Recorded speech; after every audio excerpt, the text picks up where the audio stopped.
All programmes on BBC Two. And Andy Peters is back this afternoon. We'll see you tomorrow, though. Now, Playdays. It's a play bus. But where does it go? Where does it stop? Watch for the sign of the lollipop.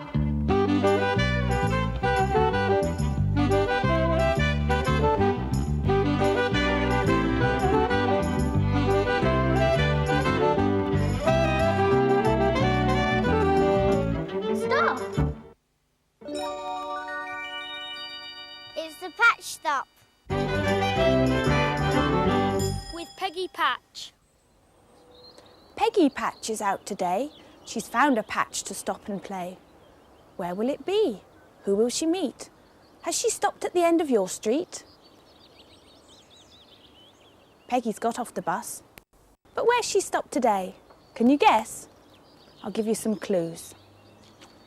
Somewhere grand, high on a hill, with a tower, where people used to live in olden days. Do you know?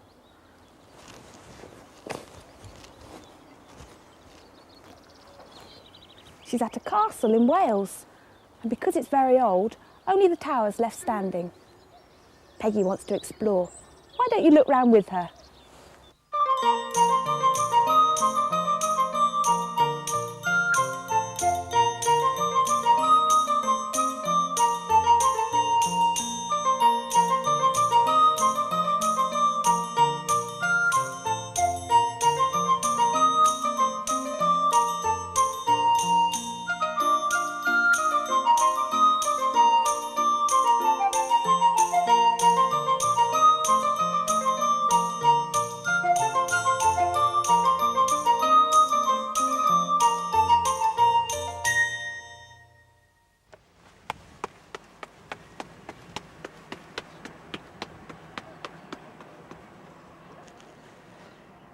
They used to build castles high on a hill because you can see for miles and miles.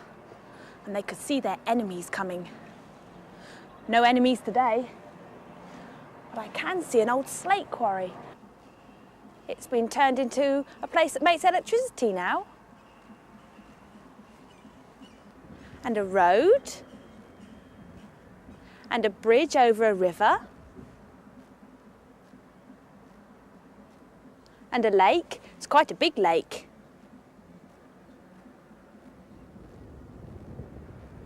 And a town, and it's got a road with lots of cars on it. I wonder what people used to see in the olden days. There might have been a town down there, but I don't think there were cars on the roads then.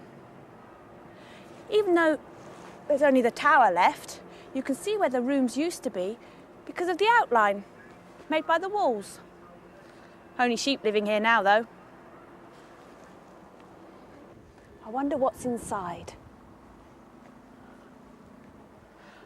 Ah, I expect this is where the portcullis went. That's a sort of gate in the doorway. It's hollow inside, but there wasn't upstairs. Look, you can see where the fireplace was. And you can see right up that chimney. And down there was the dungeon. And I heard a story that one man imprisoned his brother for 25 years because he was fighting on a different side in a battle. Fancy being down there for 25 years. Ugh. You can go further up this tower. There are some steps.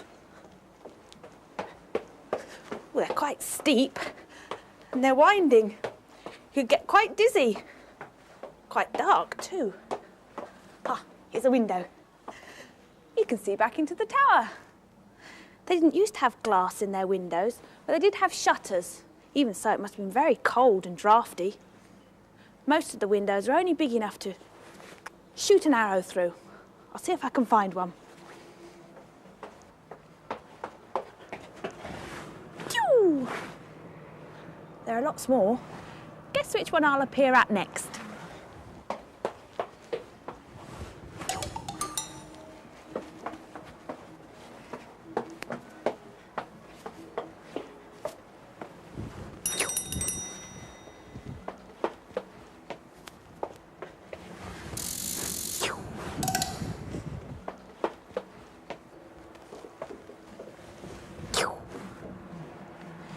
Peggy Patch has found a creature in here to say hello to.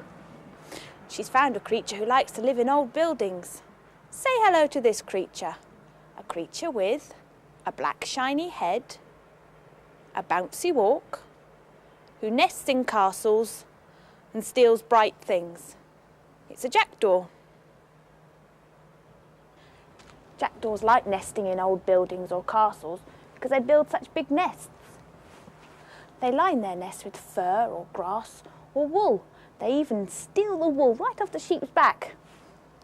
And they like bright, shiny things like gold or silver or even crisp packets. And there are some stories about jackdaws who even steal the rings off people's fingers. Peggy's got a pile of silver and gold here, and if we leave it here, I wonder if the jackdaws will come and take it. Come on, Peggy.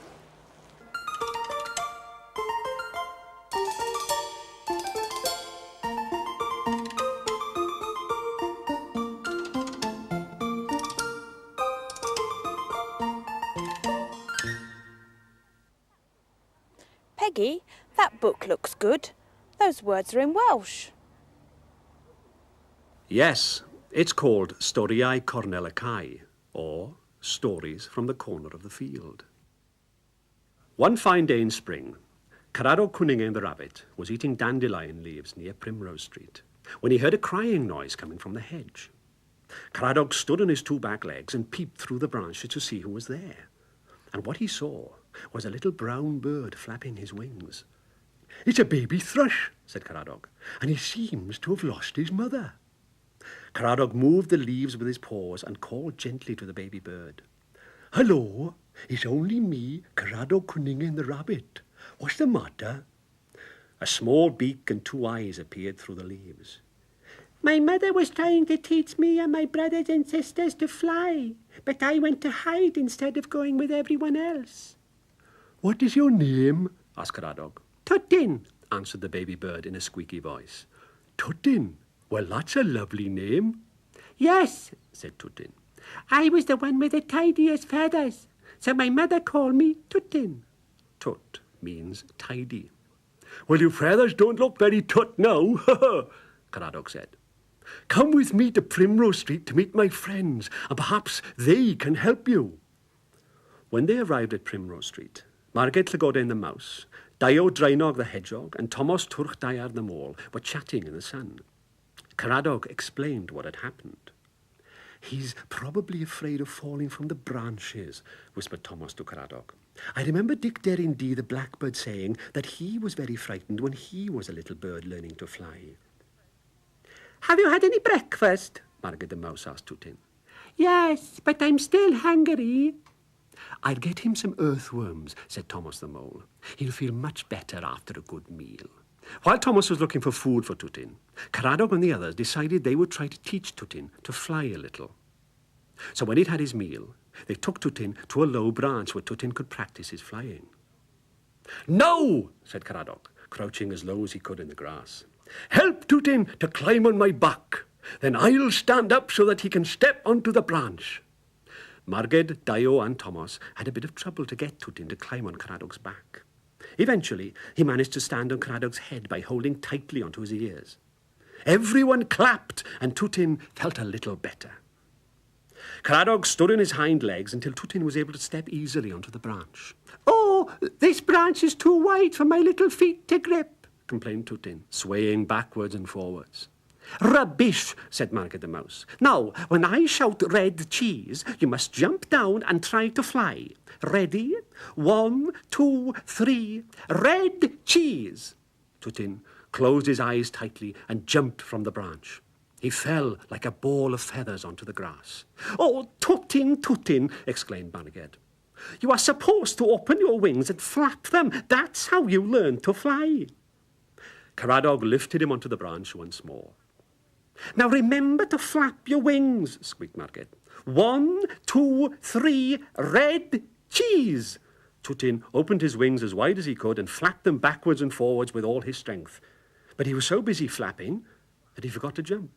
"You must flap and jump," shouted Margaret. Dio Drainog the hedgehog started to laugh, and when he laughed, he rolled and rolled about like a ball.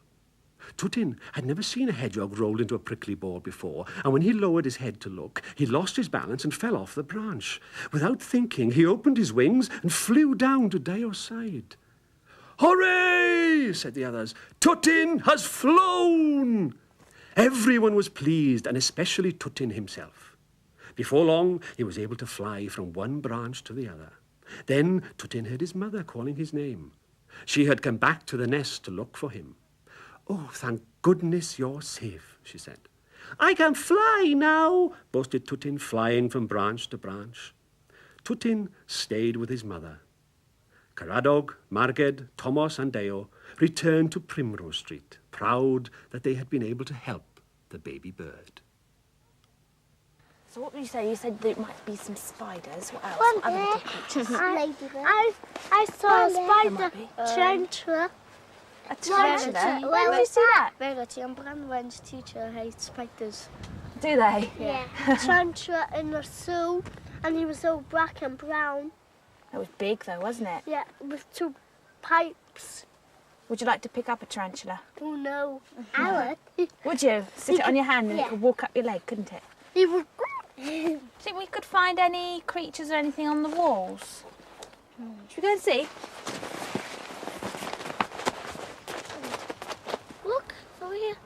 Wow. Oh, what's that? There's some. Ooh. One, two, three. What are they? I don't know. Shell. Should we see if we can get one out? No, this one's moving. Shall I see if I can get it out? Ooh, this one's out. Got this one out. And this one too. Here we are. We could take them all. I've got two out. Let me see them. Oh, there's I see dots on them. What's a sea book? Snails like rain, don't they? They do. They always Looks come like out. a sneeze if you go in back. Mm. Oh, there's two coming out. One's gone in and another one's coming out. Oh no, that's the one who was out. I think it's come out into the sunshine. It's going to sunbathe. Is It feels funny on my hand. it slimy? No. Oh, that's come out now. Can you see it's going to leave a wet trail on my hand? Oh, we can snail trail. Because that's what you find, don't you? This is. Shall I put them back on the wall? Yeah. Oh, there's another one. We'll put them back in there so they can Back to sleep. rest again. Sorry. I think there might be some creatures in the stones over there. Come round here. We're looking down there. There. She might be lots under the stones. Oh, look! There's a beetle. There's a shiny black one. Come and look at this one. Look at the size of it. It looks blue, doesn't it, in the light? Yeah. Move your hand away and you can see the sunshine on it and it looks blue.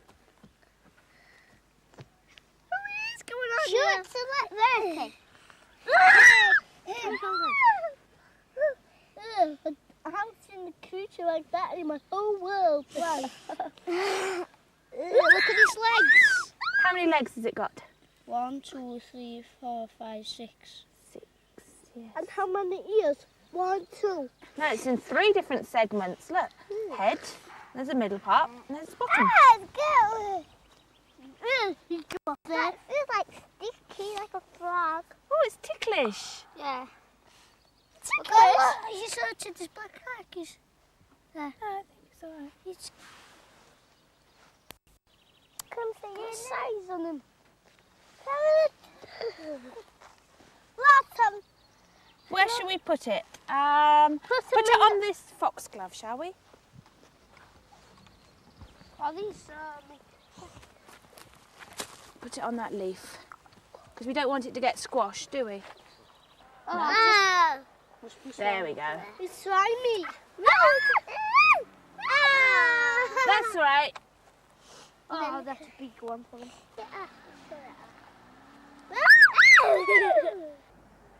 Peggy Patch's puzzle. Peggy is queen of the castle. She has a very good view. How many things can she see down there that you could travel on?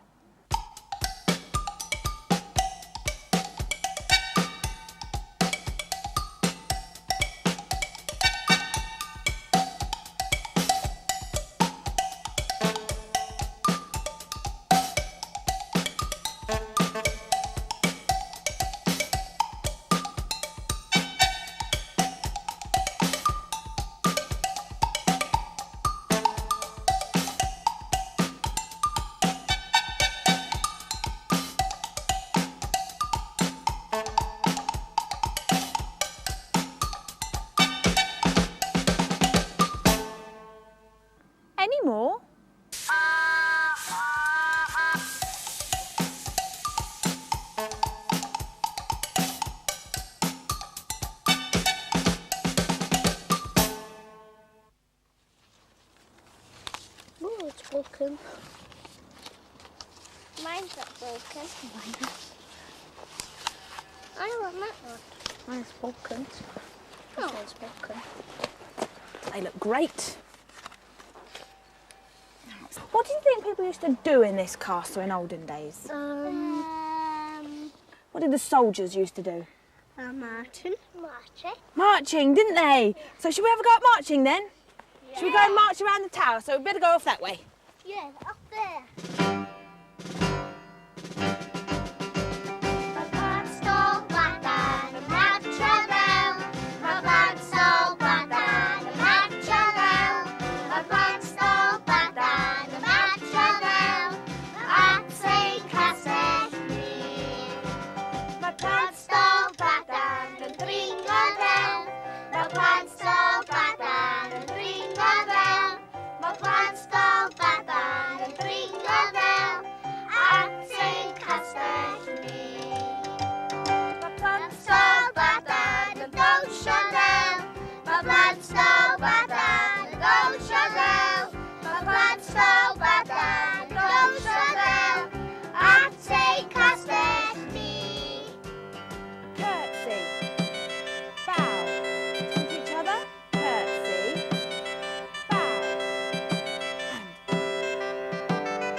Pictures of this, pictures of that.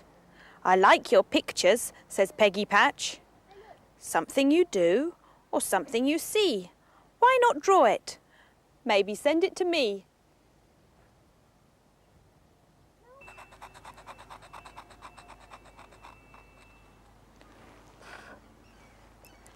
In olden days, before pens and paper, people used to write and draw on slate, just like this.